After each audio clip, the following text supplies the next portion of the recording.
Hello बच्चों, कैसे हैं आप सभी।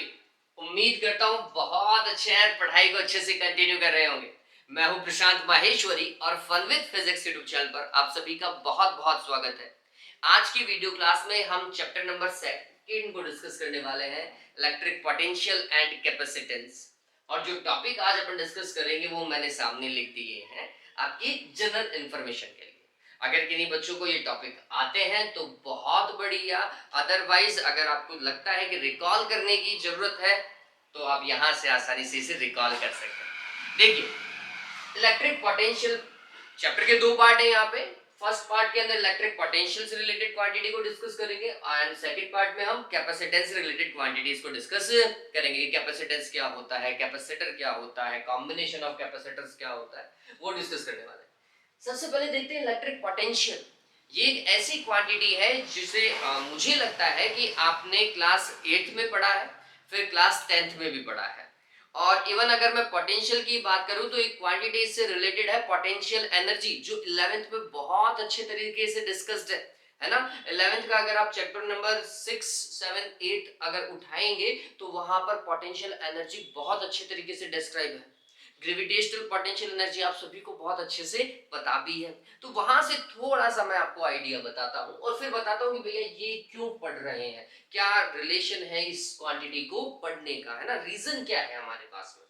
देखिए, आप सभी को पता होगा कि अगर मैं वाटर के फ्लो की बात करता हूं कि पानी कैसे बहता है, ठीक है, तो कुछ ऐसा बना लेते हैं कि यहाँ पर एक टैंक है ना, और इस टैंक से एक पाइपलाइन जा रही है।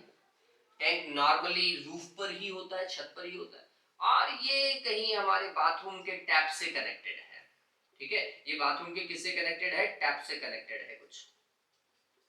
ठीक है, अब होगा क्या, वाटर का फ्लो कहां से होगा, तो हम बोलेंगे टैंक से पानी आएगा और टैप से पानी बाहर निकलेगा। कुछ इसी तरीके का है, फ्लो तो ऐसा ही होगा ना, है ना, पानी का फ्लो कुछ इस तरीके से होगा। हम कुछ ऐसा ही देखते हैं। कभी भी नॉर्मली पानी का फ्लो ऐसा नहीं हो सकता, यूं नहीं जा सकता।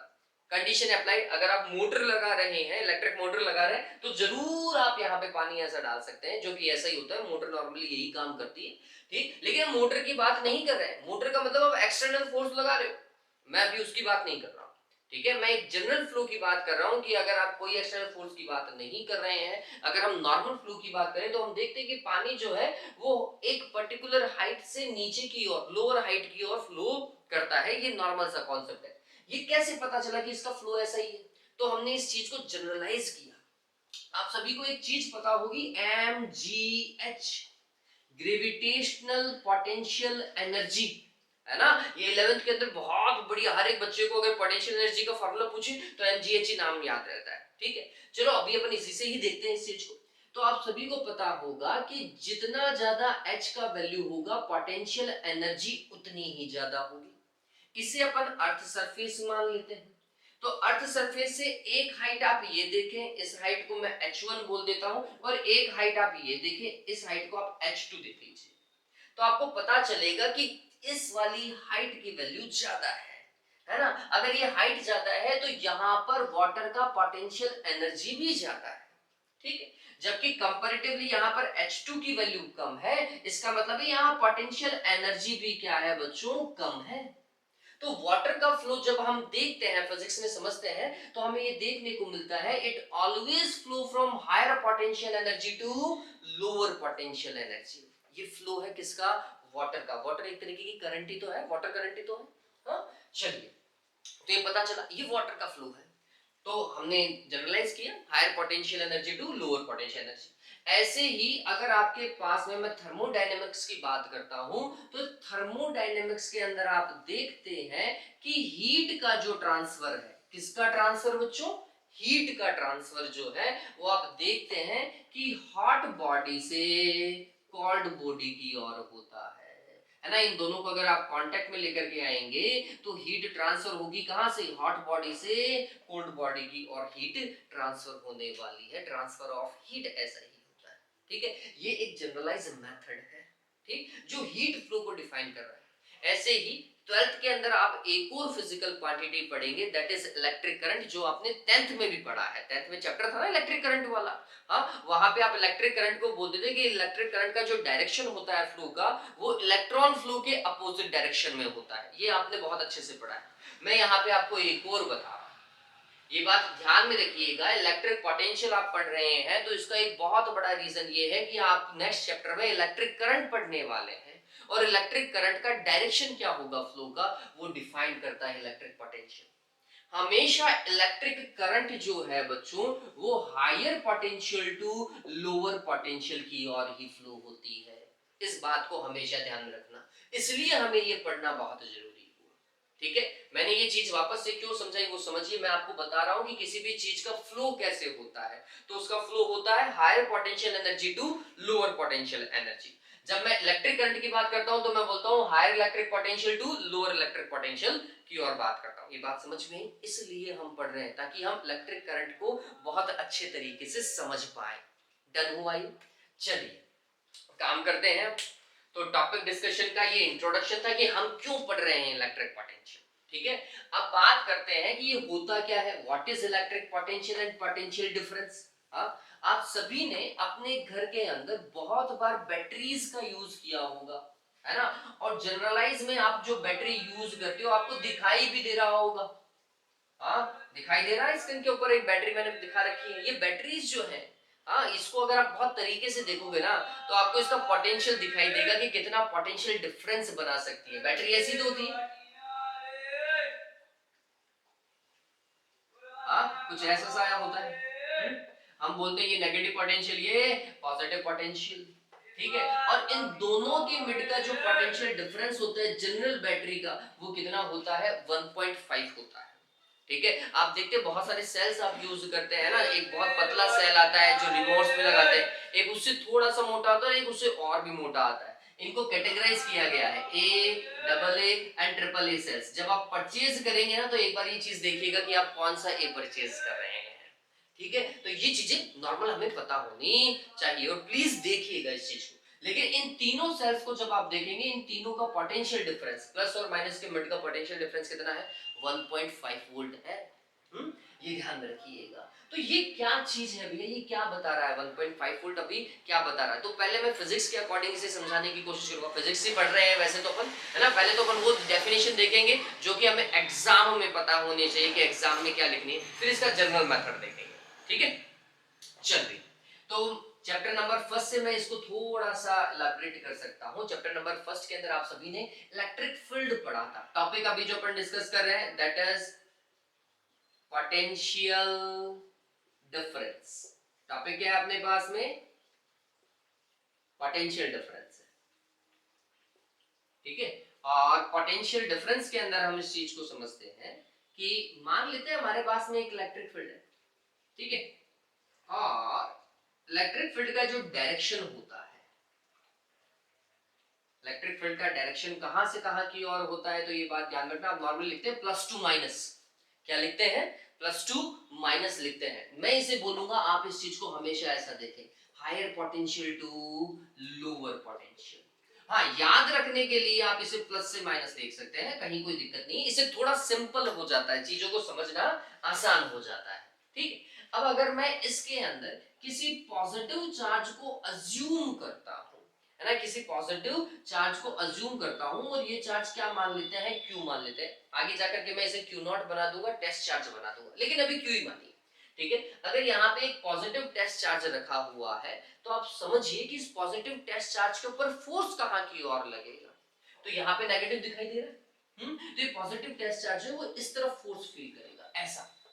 हमेशा इलेक्ट्रिक फील्ड के डायरेक्शन में जाने की और कोशिश करेगा, तो उसके ऊपर लगने वाला फोर्स जो है अकॉर्डिंग या अलोंग द इलेक्ट्रिक फील्ड लगता है। ठीक है, तो ऐसा फोर्स इसके ऊपर लगेगा। तो जैसे आपने इसको रखा, ये आसानी से इस तरफ मूव करेगा। तो आगे की ओर इलेक्ट्रिक फील्ड की डायरेक्शन में मूव करवाने के लिए आपको कोई वर्क करने की रिक्वायरमेंट नहीं है, इलेक्ट्रिक फील्ड खुद ही वर्क करेगा, है ना, इलेक्ट्रिक फील्ड खुद ही वर्क करेगा।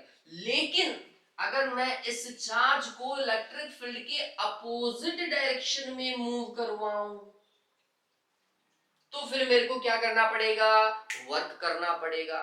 किसके अपोजिट? इलेक्ट्रिक फील्ड जो फोर्स लगा रहा है उस फोर्स के अपोजिट, फील्ड फोर्स के अपोजिट मेरे को क्या करना पड़ेगा? वर्क करना पड़ेगा। और इस टेस्ट चार्ज में जितना मैं वर्क करूंगा वही वर्क डन क्या होगा?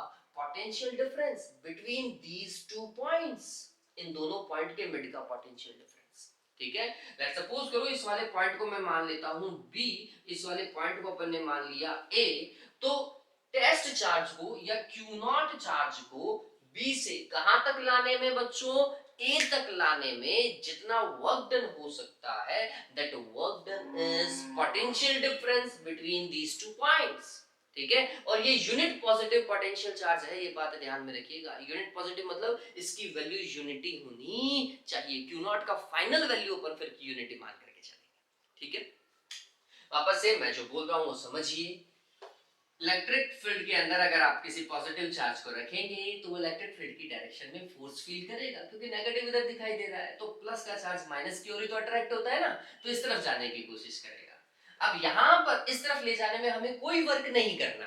ठीक है, यहां पर ले जाने में कोई वर्क नहीं करना, इसे अपोजिट डायरेक्शन में मूव कराओगे ना तो आपको वर्क करना पड़ेगा। तो यूनिट टेस्ट चार्ज को अपोजिट डायरेक्शन में मूव करवाने के लिए जितना वर्क होता है दैट इज पोटेंशियल डिफरेंस। ठीक है, ये डन हुआ। चलिए अब ये वर्क थोड़ा सा और समझिएगा। मैं इस चार्ज को, कोई जरूरी थोड़ी है यही पाथ फॉलो करवाऊं, मैं इस चार्ज को ऐसा भी लेकर के आ सकता हूं, मैं इस चार्ज को ऐसा भी इस ए पॉइंट तक ला सकता हूं, और मैं इस चार्ज को डायरेक्ट ए पॉइंट तक ला सकता हूं। There can be multiple path, है ना, पाथ अलग अलग हो सकते हैं, लेकिन हर एक पाथ में अगर आप फाइनल वर्क डन देखेंगे तो फाइनल वर्क डन सेम ही आएगा, ये बात ध्यान में रखिएगा। Why so? उसका रीजन है electric field is a conservative field. Again 11th का कॉन्सेप्ट है। कंजर्वेटिव फील्ड क्या होते हैं बच्चों? कंजर्वेटिव फील्ड वो फील्ड होते हैं जिनमें किसी भी पार्टिकल को एक पॉइंट से दूसरे पॉइंट तक ले जाने में वर्क डन पाथ पे डिपेंड नहीं करता है, ये बात ध्यान में रखिएगा। कंजर्वेटिव फील्ड में ये जो वर्क डन होता है ना, it never depends on path. ठीक है, ये बात हमेशा ध्यान में रखिए। पाथ चाहे कुछ भी हो, वर्क डन सिर्फ और सिर्फ इनिशियल और फाइनल लोकेशन के ऊपर डिपेंड करेगा, इसके बीच में कुछ भी हो रहा हो उससे कोई लेना देना नहीं है, ये ध्यान में रखिएगा। ठीक है, चलिए तो एक बार के लिए इसको डिफाइन करते हैं कि what is electric potential difference between point A and B. तो मैं इस चीज को कुछ ऐसा देखूंगा, यहाँ पे एफ इलेक्ट्रिकल लिख देता हूँ, ये फोर्स इसके ऊपर ऐसा लगा है। ठीक है, और ये अपन लगा रहे हैं एफ एक्सटर्नल लगा रहे हैं।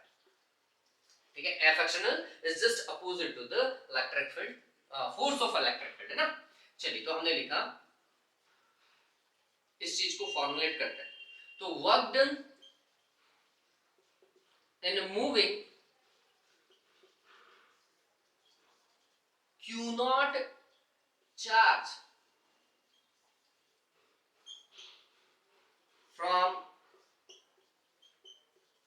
पॉइंट B टू A, कितना वर्क डन हुआ? तुमने बोला work done that is B to A लेकर के जा रहे हैं तो B टू A लिख दिया, WBA। मैं इसे AB भी लिख सकता हूं, अगर मैं इस पॉइंट को A लिखता है, इस वाले पॉइंट को B लिखता।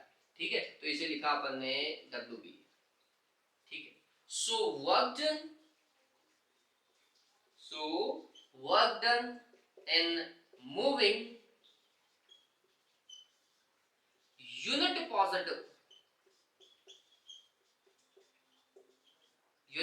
Positive test charge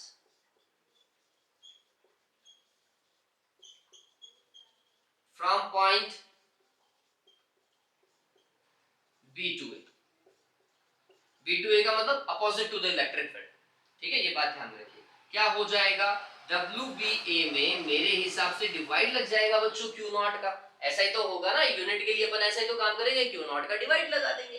and this work done which is done on unit positive test charge is known as potential difference between these two points।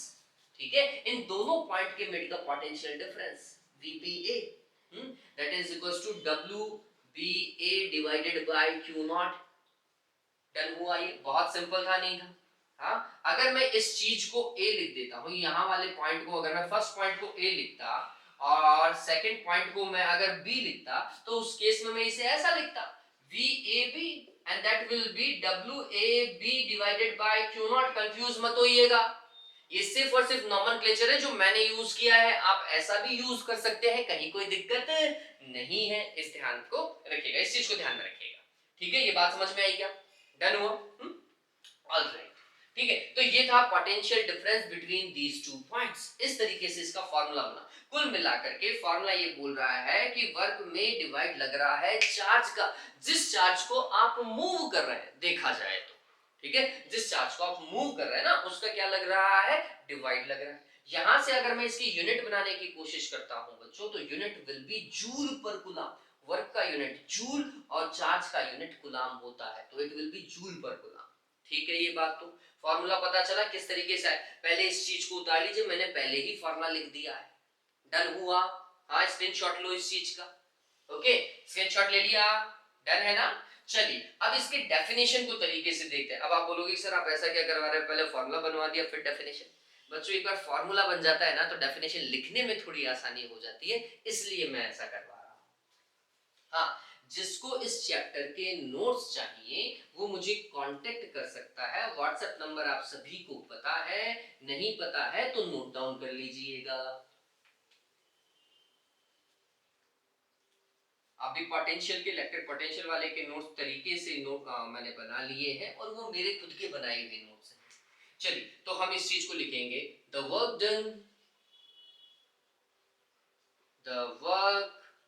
Done in moving unit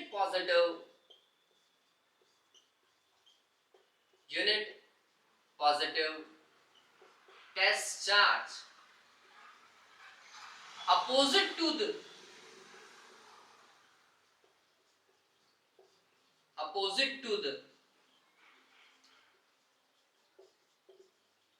direction of electric field is known as, देखो वो जो word था ना B2A, उसको अपन ने लिखा है opposite to the direction of electric field, ठीक है, is known as potential difference, is known as potential difference between those two points, मेरे को लगता है मार्कर चेंज करना पड़ेगा, इसमें इंक नहीं, ठीक है। चलिए ओके, ये डन हुआ। तो कुल मिलाकर के फिर आप इसका फॉर्मूला लिखेंगे, that is VBA and that will B WBA divided by Q not, या फिर बच्चों आपको अगर ये सूटेबल नहीं लग रहा है तो आप इसे VA भी लिख लीजिएगा, and that will B WAB divided by Q not, ठीक है, that is potential difference. Done हुआ इतना। चलिए यहां से मैं इसकी यूनिट लिख लेता हूं कि इसकी यूनिट क्या होगी। इसकी यूनिट होगी बच्चों joule per coulomb, capital J divided by capital C, और ये एग्जाम में क्वेश्चन पूछा हुआ है ना। The unit joule per coulomb relates to which physical quantity, कौन से फिजिकल क्वांटिटी से रिलेटेड है, तो हमें पता होना चाहिए कि वो किससे है, इलेक्ट्रिक पोटेंशियल डिफरेंस से रिलेटेड है या फिर इलेक्ट्रिक पोटेंशियल से रिलेटेड है, ठीक है। तो ये थोड़ा सा ध्यान में रखिएगा कि ये जूल पर कूलम जो है वो 2 की यूनिट है, किसकी, एक तो पोटेंशियल डिफरेंस की, आगे हम देखेंगे इलेक्ट्रिक पोटेंशियल की भी यही यूनिट है, ठीक है। ये डन हुआ ना, यूनिट वाला टास्क डन है। हाँ चलिए अब इसका स्क्रीनशॉट ले लो, ये वो टास्क है जो आपको एग्जाम में लिख करके आना है, इफ दिस क्वेश्चन अराइज, ठीक है। ओके, अब इसके बाद में यूनिट हो चुकी है, डायमेंशन के ऊपर बात करते हैं और उसके बाद में एक आध और इसके कॉन्सेप्ट को डिस्कस करते हैं। देखिए यूनिट के बाद में डायमेंशन, देखिए कि इसका डायमेंशन क्या है। तो फॉर्मूला अभी ऐसा का ऐसा चलने देते हैं। फॉर्मूला VBA लिख रहा हूं मैं अभी, and VBA is equals to WBA divided by Q nought. और अब मैं इसकी डायमेंशन की बात करता हूं कि what is the dimension of this unit, sorry this physical quantity. Dimension देखिए तो यहां पर ऊपर वर्क का डायमेंशन है और वर्क के डायमेंशन में चार्ज के डायमेंशन का डिवाइड जा रहा है। व्हाट इज वर्क, अब ये रफ आइडिया लीजिए। वर्क क्या होता है, फोर्स इनटू डिस्प्लेसमेंट होता है, कुछ ऐसा ही होता है। F x cos theta, F d cos theta, कुछ ऐसे ही तो पढ़ते हो। और उसमें डिवाइड किसका लग रहा है, क्यू नॉट का डिवाइड लग रहा है। फोर्स का डायमेंशन आपको पता होना चाहिए, ये हर एक बच्चे को बोलता हूं, m1 l1 t-2। ये थोड़ा सा साउंड आ सकता है, अदर नॉइस आ सकता है, आपको पता है, मैं पहले बता चुका हूं मैं कहां पढ़ा रहा हूं। डी डिस्प्लेसमेंट है, l1 divided by q0। q0 का डायमेंशन a1 t1, चार्ज का a1 t1 होता है, चार्ज का क्या होता है, a1 t1 होता है। तो इसको पूरे को एक साथ लिखिए, dimension will be m1 mass single times, l देखिए it will be l2, t देखिए t-1 दिखाई दे रहा है क्या, ओ सॉरी -3 जाएगा, ऊपर ये 1 है ना, ये माइनस का 1 बनेगा, ये -3 हो जाएगा, एंड a माइनस, पता चला, that will be the dimension of potential difference. फिर देखते हैं ये क्वांटिटी कैसी है, क्वांटिटी मतलब ये स्केलर है या फिर वेक्टर है, थोड़ा समझिएगा। वर्क कैसी क्वांटिटी है बच्चों, स्केलर क्वांटिटी। चार्ज कैसी क्वांटिटी है, स्केलर क्वांटिटी है। बताओ क्या आंसर आने वाला है, कैसी क्वांटिटी बनने वाली है potential difference, it is again a scalar quantity. ये कैसा क्वांटिटी बच्चों, स्केलर क्वांटिटी, इस बात को ध्यान में रखिएगा, ठीक है। तो ये स्केलर था, ये स्केलर था, एक स्केलर क्वांटिटी में दूसरे स्केलर क्वांटिटी का डिवाइड दोगे तो फिर आपको नेक्स्ट स्केलर क्वांटिटी ही मिलेगी। ओके, तो तीनों चीजें पता चली, डेफिनेशन क्लियर है एकदम। फिर एक चीज जो मैंने आपको बताई थी, क्या ये जो वर्क डन है ये डिपेंड नहीं कर रहा है, ये वर्क डन डिपेंड नहीं कर रहा है किसके ऊपर, पाथ के ऊपर। और अगर वर्क डन पाथ के ऊपर डिपेंड नहीं कर रहा है तो उन दो पॉइंट्स के मिड का पोटेंशियल डिफरेंस भी पाथ पे डिपेंड नहीं करेगा। ये बहुत इंपॉर्टेंट नोट है, ये बात ध्यान में रखिएगा, बहुत ज्यादा इंपॉर्टेंट नोट है, ठीक है। चलिए तो इस चीज को और देखते हैं, तो ये लिख लेते हैं, ये इंपॉर्टेंट है हमारे लिए, है ना। और ये जो चीज मैं बताता जा रहा हूं इसे उतारते जाइएगा, नोट्स तो आप यहां से भी तैयार कर सकते हैं, कहीं कोई दिक्कत नहीं है। तो ये नोट लगा करके लिख लीजिएगा, the potential difference, the potential difference between two points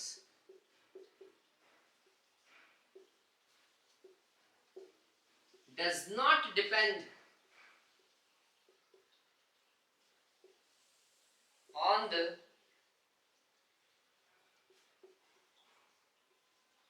path chosen, ठीक है।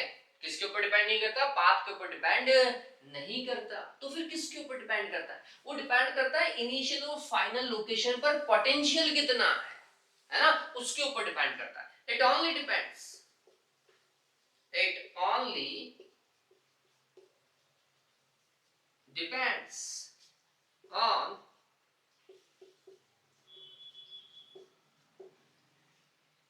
potential at initial and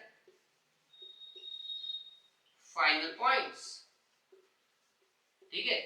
शुरुआत और लास्ट वाले पॉइंट पे पोटेंशियल कितना है उसके ऊपर डिपेंड कर रहा है, इसके अलावा और किसी पे डिपेंड नहीं कर रहा है। इसका मतलब जब मैं बोल रहा हूं VBA, इसका मतलब क्या हुआ, इसका मतलब क्या है। पहले तो आप मेरे को ये बताओ कि पोटेंशियल कहां जाता है, बी लोकेशन पे पोटेंशियल जाता है या फिर ए पॉइंट पे पोटेंशियल जाता है। यहां से आप आंसर बता सकते हैं, यहां से आप आंसर बता सकते हैं, पता चल रहा है। ए पॉइंट कहां पर है, हायर पोटेंशियल रीजन पर है, जबकि बी पॉइंट कहां पर है, लोअर पोटेंशियल रीजन के ऊपर है। इसका मतलब A is at higher potential and B is at lower potential, ठीक है। और वैसे भी इलेक्ट्रिक फील्ड का डायरेक्शन मैंने आपको पहले बताया, higher potential to lower potential, ये एक बहुत बढ़िया कॉन्सेप्ट है, ध्यान में रखिएगा। तो अगर मैं इस चीज को लिख देता हूं, potential difference between B and A, that will be higher potential point to lower potential point, लिख सकते हो आप, है ना, VA माइनस VB। या फिर नॉर्मली ये होता है potential at final point minus potential at initial point, ये काम करने का तरीका है, ठीक। अभी तक अपन ने पोटेंशियल डिफरेंस कैलकुलेट किया है, और पोटेंशियल डिफरेंस देखा जाए तो डिपेंड कर रहा है सिर्फ पोटेंशियल पर, ठीक है। तो अब हमें पोटेंशियल भी समझना पड़ेगा, समझना पड़ेगा नहीं पड़ेगा, और वो बहुत सिंपल है, बहुत ज्यादा सिंपल होगा। ये डन हुआ बच्चों, ये डन हुआ तो इस चीज को जरूर उतारिएगा, इसके ऊपर हमारे पास में एक बुक में न्यूमेरिकल है, उसको भी डिस्कस करेंगे, ठीक है। चलिए ये डन, ओके, तो स्क्रीनशॉट ले लीजिए, इस चीज को स्क्रीनशॉट ले लो, डन हुआ। तो potential difference definition wise clear है, unit dimension and quantity wise clear है, इंपॉर्टेंट पॉइंट जो इससे रिलेटेड था वो अपना क्लियर है, ठीक है, ओके। और यहां पर अब हम नेक्स्ट पॉइंट को डिस्कस कर रहे हैं, and next point is electric potential. Next point क्या है हमारे पास में, इलेक्ट्रिक पोटेंशियल है बच्चों, इलेक्ट्रिक पोटेंशियल। अब देखो, इतनी देर पोटेंशियल डिफरेंस देख रहे थे, पोटेंशियल डिफरेंस में दोनों पॉइंट्स इलेक्ट्रिक फील्ड के अंदर है, ठीक है। लेकिन अगर मैं कुछ ऐसा देखूं कि मेरा ये जो बी पॉइंट है वो इलेक्ट्रिक फील्ड में ना हो, इलेक्ट्रिक फील्ड के कई बार इनफाइनाइट पर, कहां पर हो, इन्फिनिटी पर हो, तब क्या होगा, उस केस के अंदर हम देखेंगे कि अगर point B is at infinity, then work done in moving unit positive test charge from infinite to any point in electric field is known as potential at that point। वापस से समझना इस चीज को, मैं सारी चीजें मैंने ऐसे बोल दिया, देखो क्या हो रहा है। पोटेंशियल डिफरेंस में आपका जो पॉइंट था वो कहां था भैया, यहां पर था, इलेक्ट्रिक फील्ड में था, ठीक है।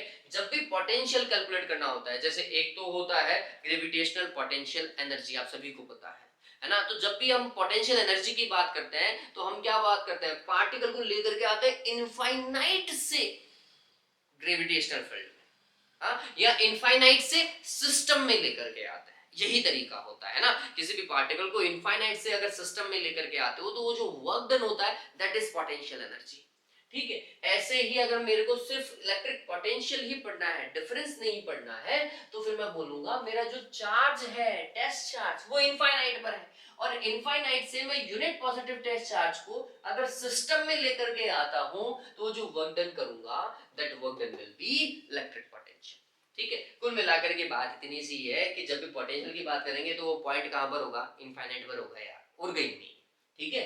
तो इस चीज को ऐसा समझिए, the work done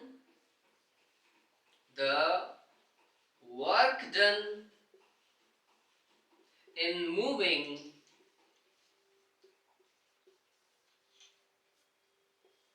unit positive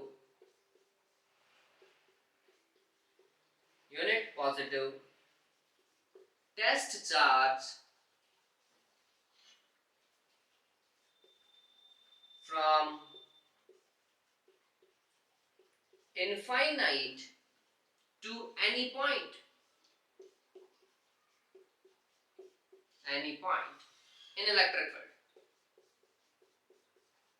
in electric field is known as potential at that point, potential at that point, ठीक है। ये बात ध्यान में रखिएगा। चलिए, ये electric potential at that point. अब इसका फॉर्मूला कैसा बनेगा, तो आप सभी को पता है कि अपन ने लिखा था पोटेंशियल डिफरेंस VBA, याद आ रहा है क्या, VBA को अपन ने लिखा था VA माइनस VB, है ना। फाइनल पॉइंट पे पोटेंशियल माइनस इनिशियल पॉइंट पे पोटेंशियल, ऐसा ही तो लिखा था। अब इस चीज को समझते हैं, हमारा जो B पॉइंट है वो कहां पर है, इनफाइनाइट पर है। तो इस केस में ये वाला फॉर्मूला, ये मत लिखिएगा, इस केस में ये वाला फॉर्मूला कैसे चेंज होता है वो बता रहा हूं। ये वाला फॉर्मूला कुछ ऐसा होगा, आप इसे लिखेंगे V B की जगह इनफाइनाइट, क्योंकि B पॉइंट ही तो इनफाइनाइट पे गया है, और इनफाइनाइट से कहां पर लेकर के आ रहा है, A पर लेकर के आ रहा है, इज इक्वल्स टू क्या होगा, potential at A minus potential at infinite, potential at infinite, और इनफाइनाइट पे पोटेंशियल जीरो होता है, इस बात को हमेशा ध्यान रखना।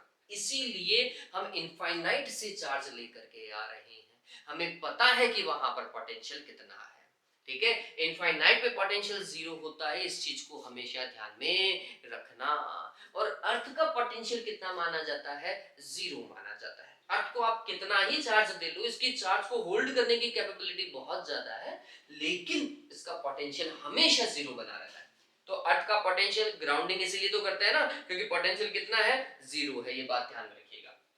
ठीक है, तो इनफाइनाइट का पोटेंशियल 0 होता है और अर्थ का पोटेंशियल 0 होता है, ये बात को ध्यान में रखेंगे।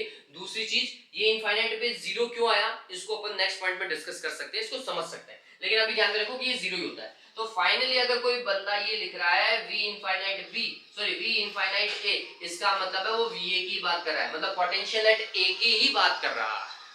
ठीक है, क्योंकि इनफाइनाइट पे तो 0 था। बात समझ में आ रही है। तो v इनफाइनाइट a लिखने की जरूरत नहीं है, आप डायरेक्ट क्या लिख सकते हैं, va लिख सकते हैं।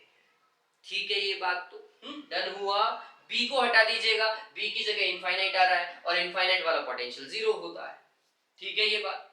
तो कुल मिलाकर के मैं इसे कुछ ऐसा लिखूंगा, मैं क्या लिखूंगा, मैं कुछ ऐसा लिखूंगा, va पोटेंशियल एट a क्या होगा, वर्क डन के बराबर है। कौन सा वर्क डन, इनफाइनाइट से आप a पॉइंट पर ला रहे हैं चार्ज, इनफाइनाइट से a पॉइंट पर ला रहे हैं, डिवाइडेड बाय क्या बच्चों, टेस्ट चार्ज को तो लेकर के आ रहे थे उसका डिवाइड लगा दिया, जिस चार्ज को मूव करवा रहे हो ना उसका डिवाइड है।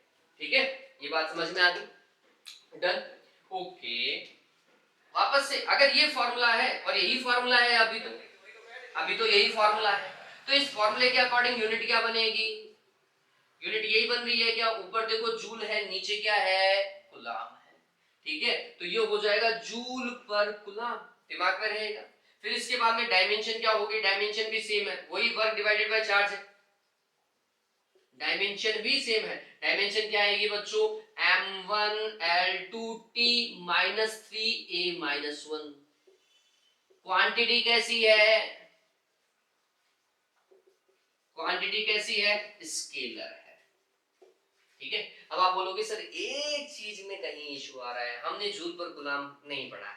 हाँ, 10th के अंदर हम जूल पर कूलाम पढ़ते कहां है, हम डायरेक्ट बोलते हैं ये क्या है बच्चों, वोल्ट है। ठीक है, तो जूल पर कूलाम को वोल्ट भी कहा जाता है। ठीक है, तो या तो आप डायरेक्ट वोल्ट लिख लो या जूल पर कूलाम लिख लो, कहीं कोई दिक्कत वाली बात नहीं। वैसे जनरली वोल्ट ही यूज होता है, 99.99 जगह आपको वोल्ट ही दिखेगा। ये तो क्वेश्चन बन सकता है जूल पर कूलाम से।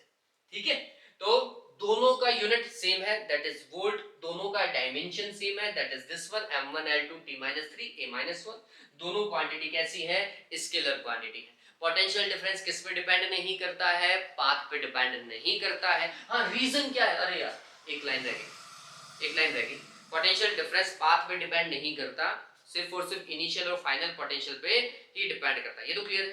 क्यों नहीं डिपेंड करता वो जरूर लिख लीजिएगा, why it does not depends on path, potential difference does not depends on path, why. ठीक है, उसका रीजन ये है, मैंने आपको बताया भी था, electric field is a conservative field.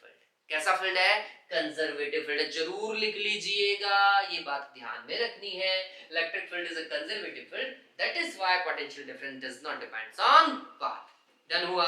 हाँ, इस चीज का स्क्रीनशॉट ले लो, इस चीज का स्क्रीनशॉट ले लो, फिर एक फॉर्मूला बनाने वाले हैं अपन। ये डन है ना, हाँ, और उम्मीद करता हूं ये चीज क्लियरिटी के साथ में आपको दिखाई दे रही होगी। ओके, ना अब देखिए, हमारे ये जो न्यूमेरिकल्स आने वाले हैं उनमें से चांसेस बहुत कम है कि इस वाले फॉर्मेट के ऊपर न्यूमेरिकल आए। जिस फॉर्मेट के ऊपर न्यूमेरिकल आता है या फिर जिस फॉर्मेट के ऊपर आगे आने वाली डेरिवेशन हो सकती है, वो डेरिवेशन के लिए फॉर्मूला बनाते हैं यार, फॉर्मूला बहुत जरूरी है। ठीक है, तो फॉर्मूले से हमारे आगे आने वाले डेरिवेशन हो सकते हैं और वो हमें पता भी होना चाहिए। देखिए वो फॉर्मूला क्या है, वो फॉर्मूला डेराइव करता है, तो ये नोट लगा करके लिखेंगे। अब जो हमारा टास्क है वो नोट वाला होगा, ये स्टार लगा करके लिख दीजिएगा, है ना। क्या है वो समझिए। तो इलेक्ट्रिक फील्ड का डायरेक्शन ऐसा था, है ना, ये इलेक्ट्रिक फील्ड का डायरेक्शन, टेस्ट चार्ज यहां पे रखा हुआ है, तो इस टेस्ट चार्ज पे जो फोर्स लगेगा वो इस डायरेक्शन में लगेगा, इलेक्ट्रिकल फोर्स। इलेक्ट्रिकल फोर्स तो इसी डायरेक्शन में लग रहा है, और हम इसे मूव करवा रहे हैं opposite to the electric field. अरे ऐसा ही तो है, एक्सटर्नल फोर्स ऐसा काम कर रहा है, जस्ट अपोजिट है, और इस एक्सटर्नल फोर्स का वैल्यू इलेक्ट्रिक फोर्स के इक्वल होना चाहिए, ये बात ध्यान में रखिएगा। हाँ, इस एक्सटर्नल फोर्स का वैल्यू किसके बराबर होना चाहिए, इलेक्ट्रिकल फोर्स के इक्वल होना चाहिए। तो कुल मिलाकर के रिजल्टेंट फोर्स जीरो होना चाहिए। अगर रिजल्टेंट फोर्स जीरो हो चुका है तो फिर वो चार्ज होगा नॉन एक्सिलरेटिंग, वो चार्ज एक्सिलरेट नहीं करेगा। That charge should move with constant velocity, उसकी इनिशियल और फाइनल वेलोसिटी क्या होनी चाहिए, सेम होनी चाहिए। कॉन्सेप्ट बता रहा हूँ, खतरनाक कॉन्सेप्ट है बच्चों। तो ये बात ध्यान में रखिएगा। आपने जो एक्सटर्नल फोर्स लगाया है वो इलेक्ट्रिकल फोर्स के अपोजिट होना चाहिए और मैग्नीट्यूड में इक्वल होना चाहिए। ये दोनों अपोजिट है, मैग्नीट्यूड में इक्वल है। मैं कुछ ऐसा लिख सकता हूँ, F external is just equals to minus of F electrical, कुछ इस तरीके का, ठीक है, कुछ ऐसा वेक्टर में, है ना। तो ऐसा है। और अगर ये रिजल्टेंट फोर्स जीरो है, क्योंकि दोनों सेम मैग्नीट्यूड के अपोजिट में काम कर रहे हैं, तो रिजल्टेंट फोर्स जीरो होगा। रिजल्टेंट फोर्स जीरो होगा तो मास तो जीरो नहीं हो सकता चार्ज का। तो फिर भैया कौन सी क्वांटिटी जीरो है, दैट क्वांटिटी इज एक्सेलरेशन। इसका मतलब एक्सेलरेशन जीरो है तो मतलब चार्ज नॉन एक्सेलरेटिंग होगा। इसका मतलब जब आप चार्ज को मूव करोगे ना तो उसके पास में कोई एक्सेलरेशन नहीं होना चाहिए, उसकी वेलोसिटी चेंज नहीं होनी चाहिए, change in kinetic energy zero होना चाहिए, change in kinetic energy zero. अरे वेलोसिटी चेंज नहीं हो रहा है तो काइनेटिक एनर्जी में चेंज। काइनेटिक एनर्जी क्या होती है, के final minus initial, that is change in kinetic energy. हाँ, वो भी कितना होना चाहिए, जीरो होना चाहिए, क्योंकि वेलोसिटी तो हर एक केस में सेम है ना। अरे ये कुछ ऐसा होगा क्या, half M V square minus half M U square. हाँ, और m तो m के इक्वल है ही, v और u तो दोनों इक्वल है, तो ये भी तो जीरो होगा डिफरेंस, ठीक है। Non accelerating, change in kinetic energy, उस चार्ज का क्या होना चाहिए, जीरो होना चाहिए। ये एक कॉन्सेप्ट है, चाहे लिख लीजिएगा जब भी आप पोटेंशियल डिफरेंस की बात कर रहे हो या पोटेंशियल की बात कर रहे हो, ठीक है। चलो अभी मैं फॉर्मूला बता रहा हूं, देखिए हमारा फॉर्मूला क्या है, VAB का ही देख लेते हैं। That will B VB minus VA, अगर मैं VAB लिख रहा हूं तो, ठीक है। और ये क्या होगा, that will B WAB divided by Q not. बताओ ऐसा ही होगा, है ना। Work in moving charge A to B divided by Q not. अब ये वर्क क्या होगा, work is force into displacement. FDR, FDL, FDX कुछ भी लिख सकते हो, डिस्प्लेसमेंट जिसमें भी आप रिप्रेजेंट कर रहे हो। मैं अभी R में रिप्रेजेंट कर रहा हूं इसलिए FDR लिख रहा हूं। किसी जगह अगर मैं डिस्प्लेसमेंट X में रिप्रेजेंट करता तो मैं FDX लिखता, किसी जगह L में रिप्रेजेंट करता तो मैं FDL लिखता, ठीक है। F डॉट DL, डन है ये बात तो। और ये एक्सटर्नल है, एक्सटर्नल फोर्स की बात कर रहा हूं, डन। चलिए कहां से लेकर कहां तक, A से लेकर B तक, divided by what, Q not, है ना। और ये डॉट लग रहा है, डन है। और आप ये गौर कीजिए, external force is just equals to minus of F electrical. हाँ, तो इसका मतलब ये है कि अगर मैं इस चीज को आगे भी सॉल्व करता हूं तो थोड़ा समझना, इस चीज को थोड़ा सा समझिएगा। F एक्सटर्नल और dr, F एक्सटर्नल और dr दोनों इसी डायरेक्शन में है, दोनों के मिड का एंगल कितना है, जीरो। F एक्सटर्नल भी इस तरफ से, डिस्प्लेसमेंट भी आप इस तरफ लेंगे तो फिर दोनों का डायरेक्शन सेम होगा, दोनों का डायरेक्शन सेम होगा तो cos जीरो आएगा। तो आप लिखेंगे F एक्सटर्नल फिर dr और cos जीरो। बात समझ में आई, डिवाइडेड बाय क्या बच्चों, Q नॉट। ये डन हुआ, कहां से लेकर कहां तक, A से लेकर B तक, A से लेकर B तक, दैट इज VAB। हाँ, चलिए फिर cos जीरो का वैल्यू कितना होता है, 1 होता है, तो ये वाला फार्मूला क्या बनेगा, ये वाला फार्मूला कुछ ऐसा बनेगा, VAB is equals to F external dr A to B divided by Q naught। F external को रिप्लेस कर सकता हूं माइनस ऑफ F इलेक्ट्रिकल से, तो मैंने लिखा minus of F electrical force into dr divided by Q nought A to B। हाँ, F electrical, F is equals to QE, मेरे हिसाब से हर एक बच्चे ने पढ़ा होगा फर्स्ट चैप्टर के अंदर। F इज इक्वल्स टू क्या होता है, QE होता है। तो इस कॉन्सेप्ट से जाऊं तो फिर मेरे पास में ये आएगा क्या भैया, Q नॉट इनटू E, क्योंकि मैं Q नॉट चार्ज को मूव कर रहा हूं।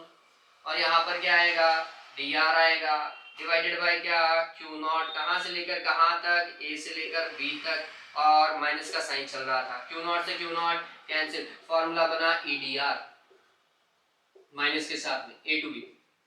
ये पोटेंशियल डिफरेंस है ए से लेकर बी तक का, ए से लेकर बी तक का पोटेंशियल डिफरेंस का फॉर्मूला होता है माइनस का ईडीआर, ठीक है, integration A to B minus EDR, ठीक है। अदरवाइज आप इस चीज को ऐसा भी लिख सकते हैं, कहीं कोई दिक्कत वाली बात नहीं है, minus E dot D R vector, ये भी लिख सकते हैं, कहीं कोई दिक्कत वाली बात नहीं है। इसे थोड़ा तरीके से लिख देता हूं, नीचे लिख देता हूं, लेकिन जब भी डॉट हटाएंगे तो हमेशा क्या आएगा, कॉस जीरो ही आएगा। तो V A B is equals to minus E D R A to B, जिसे हम ऐसा भी लिख सकते हैं minus E vector dot D R vector A to B. ये ध्यान में रखिएगा, ऐसा लिखा जा सकता है, कहीं कोई दिक्कत नहीं, ठीक। ये है पोटेंशियल डिफरेंस। ये क्या है, पोटेंशियल डिफरेंस है, नोट लगा करके। अभी हमने काम किसके लिए किया, पोटेंशियल डिफरेंस के लिए, ठीक है। चार्ज को कहां से लेकर कहां तक मूव करवा रहे हैं, ए से लेकर बी तक मूव करवा रहे हैं। लेकिन अगर मेरे को बी पॉइंट पर पोटेंशियल कैलकुलेट करना हो, कहां पर, बी पर पोटेंशियल कैलकुलेट करना हो, तो फिर मैं क्या करूंगा, मैं चार्ज को लेकर के आऊंगा इनफाइनाइट से बी तक। कहां से लेकर, इनफाइनाइट से बी तक। कंफ्यूज मत होना, मैंने ये भी लिखा है इस बार, ठीक है। तो हमने बोला पोटेंशियल एट बी, तो चार्ज आपका आएगा ए से नहीं आएगा, आपका चार्ज आएगा इनफाइनाइट से बी तक आएगा, ठीक है। फिर वही ईडीआर माइनस का, या फिर माइनस का E vector dot D R vector, infinite to B आएगा। लेकिन ये बात ध्यान में रखिएगा, ये बात समझ में आ रही है, इसमें कंफ्यूज मत होइएगा, ठीक है। और हम ये वाला फॉर्मूला यूज करने वाले हैं किसी भी पॉइंट पे पोटेंशियल कैलकुलेट करने के लिए, किसी भी पॉइंट पे पोटेंशियल कैलकुलेट करने के लिए यही फॉर्मूला यूज करेंगे, माइनस का ईडीआर या ई डॉट डीआर, ठीक है। वैसे ये वाला फॉर्मूला डायरेक्ट यूज कर लेंगे। और कहां से, इनफाइनाइट से उस पॉइंट तक का डिस्टेंस, ये डिस्टेंस आएगा, बी तो अपन लिखा है कि पॉइंट कहां पर है ना, यहाँ पे, लेकिन इंटीग्रेशन तो डीआर के रेस्पेक्ट में कर रहे हो ना, तो ये वाला वैल्यू भी तो आर वाला ही होगा, डिस्टेंस वाला होगा, ठीक है। ये बात ध्यान में रखिएगा। तो ये समझ में आया, हाँ। अब इस वाले फॉर्मूले का डायरेक्ट यूज करूंगा बच्चों में, इस वाले फॉर्मूले का डायरेक्ट यूज करूंगा। चलो उतार लो इस चीज को, इंपॉर्टेंट है ये वाला फॉर्मूला, डायरेक्ट यूज होने वाला है, जल्दी से उतारिए इस चीज को। हो गया इतना, हाँ, चले आगे चले, ओके।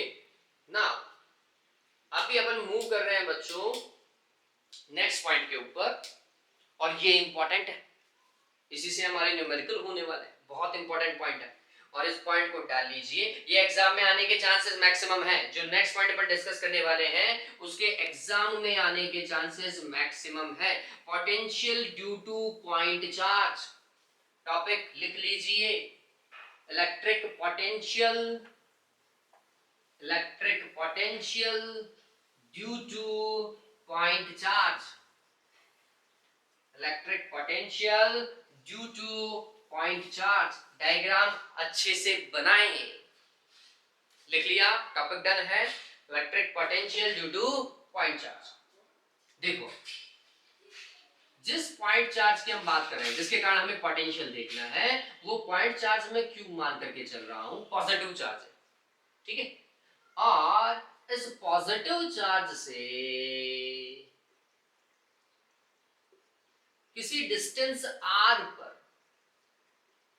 कितना डिस्टेंस आर पर, कोई पॉइंट पी है, ठीक है। और इस पी पॉइंट पे मेरे को क्या कैलकुलेट करना है, पोटेंशियल कैलकुलेट करना है। क्या कैलकुलेट करना है बच्चों, पोटेंशियल कैलकुलेट करना है। तो बहुत सिंपल सा है, फाइनल फॉर्मूला भी बहुत सिंपल आएगा, लेकिन तरीका थोड़ा समझने वाली बात, ठीक। तो हम क्या बोलेंगे, इनफाइनाइट से किसी टेस्ट चार्ज को लेकर के आओ, यूनिट टेस्ट चार्ज को लेकर के आओ, कहां तक, पी पॉइंट तक लेकर के आओ, ठीक है। तो जो वर्क डन होगा वही पी पॉइंट पे क्या होगा, पोटेंशियल होगा। ये सिंपल सा कॉन्सेप्ट है भैया, है ना, इनफाइनाइट से टेस्ट चार्ज को लेकर के आना। लेकिन इसके लिए हमने अजम्पशन चालू किया, क्या अजम्पशन चालू किया वो समझिएगा। यहां पर एक रैंडम पॉइंट लिया क्यू, एक रैंडम पॉइंट लेते हैं क्यू, ठीक है। और इस रैंडम पॉइंट क्यू पर, क्यू की जगह कुछ और लिख लो यार, क्योंकि क्यू भी फिर चार्ज में कंसिडर हो जाएगा, तो मैं नहीं चाहता हूं। इस पॉइंट को ये मान लेते हैं, ठीक है। यहां पर एक बार के लिए कंसीडर करो कि आपका टेस्ट चार्ज है, यहां पर क्या है आपका टेस्ट चार्ज, शुरुआत में मानते हैं, ठीक है। यहां पर अगर मैं किसी टेस्ट चार्ज को रखता हूं, अज्यूम करता हूं, तो ये प्लस का चार्ज इस पॉजिटिव टेस्ट चार्ज को ऐसा ही तो रिपेल करेगा, तो एफ इलेक्ट्रिकल तो ऐसा ही लगने वाला है, क्या इस डायरेक्शन में लगने वाला है एफ इलेक्ट्रिकल, ठीक है। और हम इसको मूव करवाना चाहते हैं पी की और, एफ एक्सटर्नल इस तरफ है भैया, ठीक है। इसकी जो डिस्टेंस है, द डिस्टेंस इज x, इस डिस्टेंस को आप x मान सकते हैं, कहीं कोई दिक्कत वाली बात नहीं है, ठीक है। तो ये डिस्टेंस अपन ने x मान लिया, ये यहां पे डिस्टेंस r है आपके पास में। तो मैं क्या कर रहा हूं, इसको थोड़ा सा इस तरफ डिस्प्लेस कर रहा हूं, थोड़ा सा इस तरफ डिस्प्लेस कर रहा हूं। लेट्स सपोज करो dx डिस्प्लेस कर रहा हूं, क्योंकि लोकेशन मैंने x में लिखी थी, इसलिए इसका डिस्प्लेसमेंट भी मैंने dx लिखाया, ठीक है। बहुत सारी बुक्स इसे थोड़ा जनरलाइज करने की कोशिश करेंगी, तो वो बोलेंगे इसको r1 ले लो यार, तो वो बोलेंगे इसको r ले लो यार, तो फिर आप इसको dr देख सकते हो, ऐसा भी लिख सकते हो। ये एक तरीका है यार बच्चों, ये एक तरीका है जिस तरीके से आप किसी भी चीज को एक्सप्लेन करने की कोशिश कर सकते हैं, है ना। चलिए क्या होगा वो समझिए, मैं ऐसा भी ले सकता हूं, मैं कैसा भी ले सकता हूं, है ना, ये आपके ऊपर डिपेंड करता है कि आप कैसे लिखना चाहते हैं। चलिए अभी ऐसा लेते हैं, तो ये सारा काम अपने आप में किया, तो हम बोल रहे हैं r डिस्टेंस पे एक पॉइंट A है, उस A पॉइंट के ऊपर टेस्ट चार्ज है, और उस टेस्ट चार्ज को इस डायरेक्शन में अपन ने क्या किया, मूव किया, dr डिस्प्लेस किया, तो भी वर्क डन तो करना ही पड़ेगा, वर्क डन तो करना ही पड़ेगा। वो वर्क डन क्या होगा, F एक्सटर्नल डॉट dr, जिसे मैं इलेक्ट्रिक में लिखूंगा तो माइनस का F E dr लिखूंगा, ऐसा ही होगा, ठीक है। चलो तो काम करना चालू करते हैं। कंफ्यूज होने की रिक्वायरमेंट नहीं है, पहली बात ध्यान में रखिएगा, क्योंकि ये पॉइंट बहुत ज्यादा कंफ्यूज कर देता है। मैं इसे आपके लिए बहुत सिंपल बनाऊंगा। देखिए क्या होगा, अपन सिर्फ पहले बोलो, क्योंकि मेरा फार्मूला मेरे को पता है यार, मेरा फार्मूला है ईडीआर, तो मैं ज्यादा रामायण की बात नहीं कर रहा हूं, मैं फोर्स सब पहले डिस्कस कर चुका हूं, मैंने ये फार्मूला बना लिया है, मैंने ये फार्मूला बना लिया, मेरे को अब ज्यादा रामायण करने की कोई रिक्वायरमेंट नहीं है। मैं क्या करूंगा, ई कैलकुलेट करूंगा, उसका इंटीग्रेशन करूंगा डीआर के रेस्पेक्ट में, और इनफाइनाइट से लेकर जहां तक मेरे को कैलकुलेट करना है, बी पॉइंट पे कैलकुलेट करना है तो बी लेता, पी पॉइंट पे कैलकुलेट करना है तो पी लेता, एक्स पॉइंट पे कैलकुलेट करना है तो एक्स लेता, ठीक है, कुछ ऐसा, ठीक, यही है। तो मेरे को ई चाहिए सबसे पहले, अरे चाहिए नहीं चाहिए, वही काम करते हैं। हमने लिखा इलेक्ट्रिक फील्ड,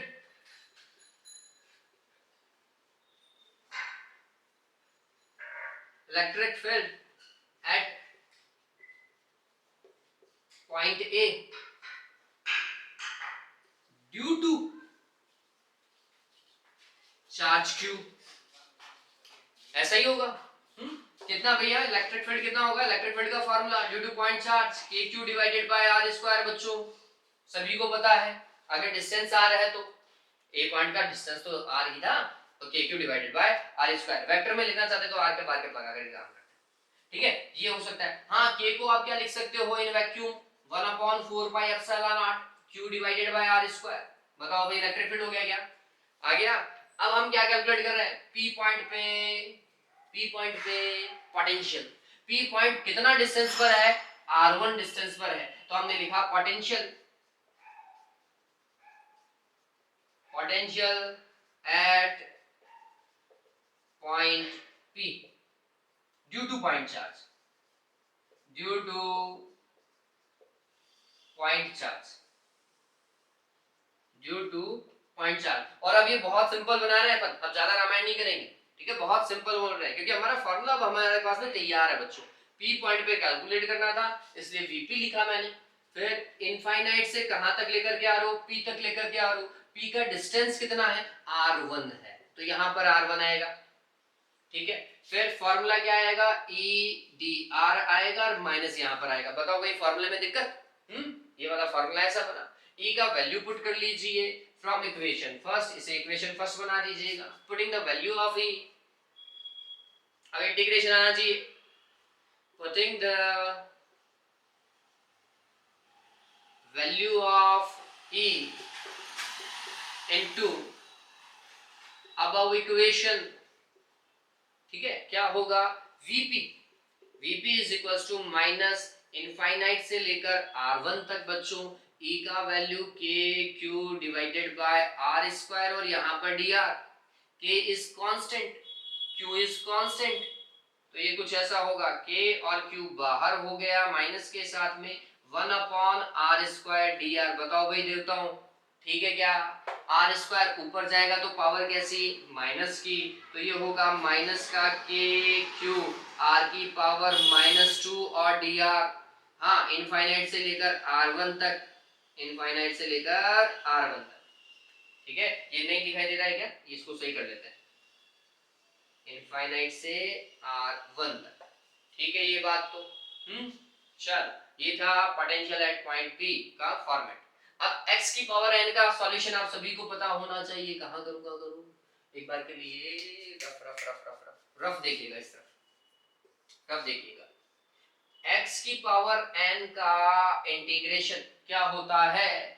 x की power n plus 1 divided bye n plus 1, ऐसा ही होता है क्या? ये उम्मीद करता हूँ शायद आ गया होगा कैप्चर में, है ना?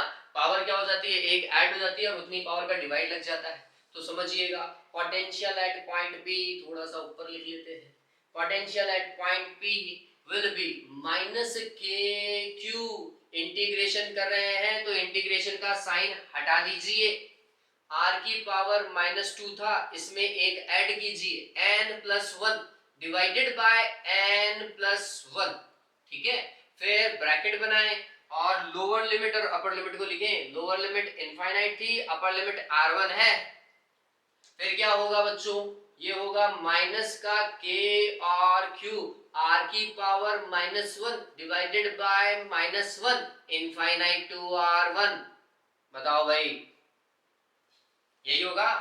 ये माइनस बाहर जाएगा, माइनस माइनस प्लस बच्चों, माइनस माइनस प्लस होगा तो फिर ये KQ प्लस का, फिर r की पावर -1 है, न्यूमरेटर से डिनोमिनेटर में लेकर क्या होगा तो प्लस का 1 हो जाएगा क्या? और 1 को लिखने की कोई रिक्वायरमेंट नहीं है, infinite to R1, upper limit minus lower limit कीजिए, KQ upper limit 1 upon R की जगह 1 upon R1 minus lower limit R1 की जगह infinite 1 upon infinite 0 KQ divided bye R1, बताओ भाई आया नहीं आया एट पॉइंट P? और यहाँ पे KQ डिवाइडेड बाय R1 क्यों आया? क्योंकि आपने P का डिस्टेंस कितना लिया है? R1 लिया है। अगर आप P का डिस्टेंस जो है x लेते तो यहाँ पे KQ डिवाइडेड बाय x आता, आपका लिमिट चलता इनफाइनाइट टू x। अगर आप P का जो डिस्टेंस है वो y लेते तो आप बोलते इनफाइनाइट टू y, तो यहाँ पे आता है KQ डिवाइडेड बाय y, ठीक है? ये बात ध्यान में रखना। तो जनरलाइज फॉर्मूला क्या है पोटेंशियल का? तो generalise formula, general formula of potential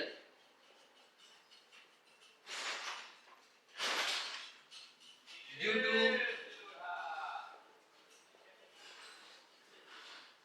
point charge क्या होगा? वो होता है V is equals to KQ divided by R।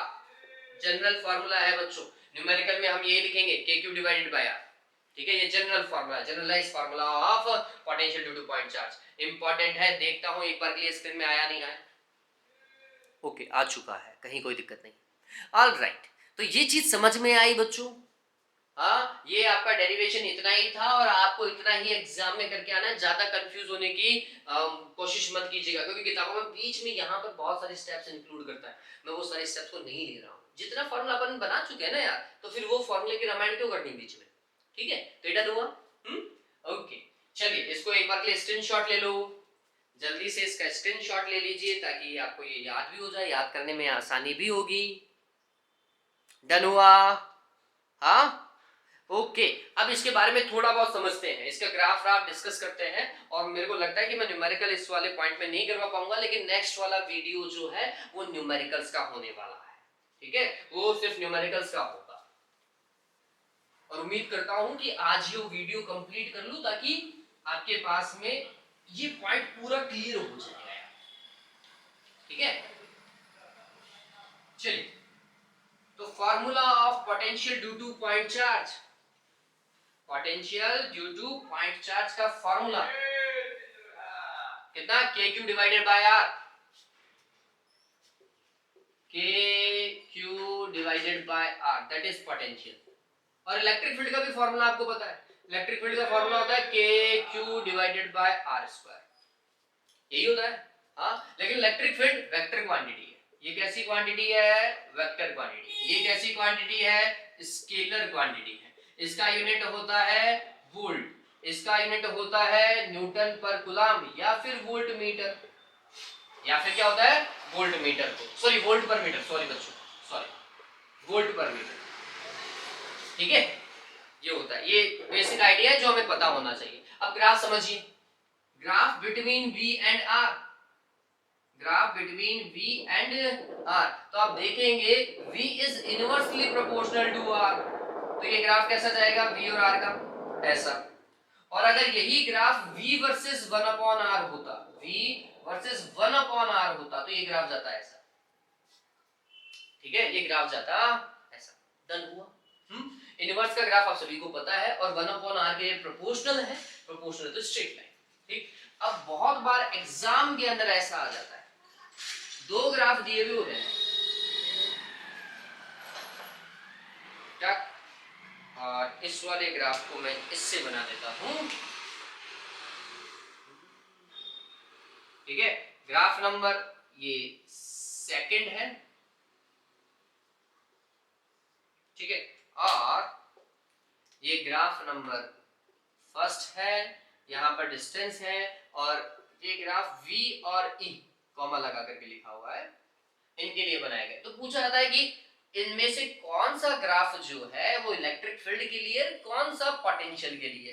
दोनों यूनिवर्स में, ये तो देखिए, ये भी R को इंक्रीज करने पर डिक्रीज होगा, मतलब यूनिवर्स का ही ग्राफ बनेगा इलेक्ट्रिक फील्ड का, लेकिन कौन सा इलेक्ट्रिक फील्ड है, कौन सा इलेक्ट्रिक पोटेंशियल है।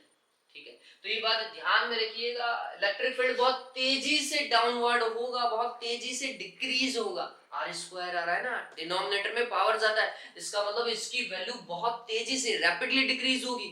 ठीक है, और अगर ये बहुत तेजी से डिक्रीज होगा तो ऐसा, ये बात ध्यान में रखिएगा। तो ग्राफ सेकंड डिनोट करता है इलेक्ट्रिक फील्ड को, किसको, इलेक्ट्रिक फील्ड को, और ग्राफ फर्स्ट डिनोट करता है पोटेंशियल, किसको बच्चों, पोटेंशियल को, इलेक्ट्रिक पोटेंशियल को, ध्यान में रखिएगा, इंपॉर्टेंट चीज है ये। डन हुआ।